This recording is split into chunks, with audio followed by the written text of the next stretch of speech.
எங்க காஷ்மீர் வீட்லங்க வின்டர் ரூம்போட சேர்த்து மொத்தம் 3 ரூம் இருக்கு. நேத்து வந்து நம்ம கிளீன் பண்ணோம்ல இந்த வேர்ட்ராப். இந்த வேர்ட்ராப்ல இன்னைக்கு துணி எல்லாத்தையும் நீட்டா வந்து மடிச்சு அடுக்கி வச்சாச்சு. இந்த துணி வந்து இன்னைக்கு காஷ்மீர்ல கொஞ்சம் வெயில் வந்துச்சுங்க. அதோட தான் தப்பி காய போட்டது. இப்ப வந்து மடிச்சு வச்சுட்டுருக்கேன். இந்த வேர்ட்ராப்ப பொறுத்தவரைக்கும் இப்ப வின்டர் டைம்ல என்ன துணி வந்து நாங்க யூஸ் பண்றோமோ, அந்த துணிய மட்டும் தாங்க மடிச்சு வைக்கிறோம். மத்த துணி எல்லாத்தையும் ட்ரங்க் பெட்டியில தான் அடைச்சு வந்து வச்சிருக்கோம். இப்ப 2 ரூம் வந்து நம்ம சம்மர் டைம்ல வந்து யூஸ் பண்ணலாங்க. இந்த ரூம் இருக்குல்ல, இந்த துணிலாம் நாங்க வச்சிருக்கோம்ல, இது வந்து நூர்ஜஹான் அவங்களோட ரூம்.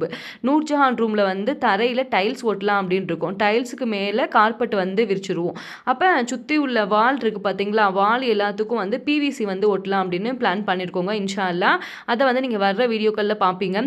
இந்த பர்ட்டிகுலர் ரூம மட்டும் நாங்க ஏன் இப்ப வந்து ரெடி பண்ணிட்டுருக்கோம் அப்டின்னா, வின்டர் முடியவும் எங்க டாக்டர் அம்மா ஃபேமிலி வந்து எங்க வீட்டுக்கு வந்து வருவாங்க. அதுக்காக தான். ஏன்னா, நம்மள பார்த்துக்கிட்டவங்கள நம்ம கண்டிப்பா பார்த்துக்கணும். ஸோ அதுக்காக. Thanks for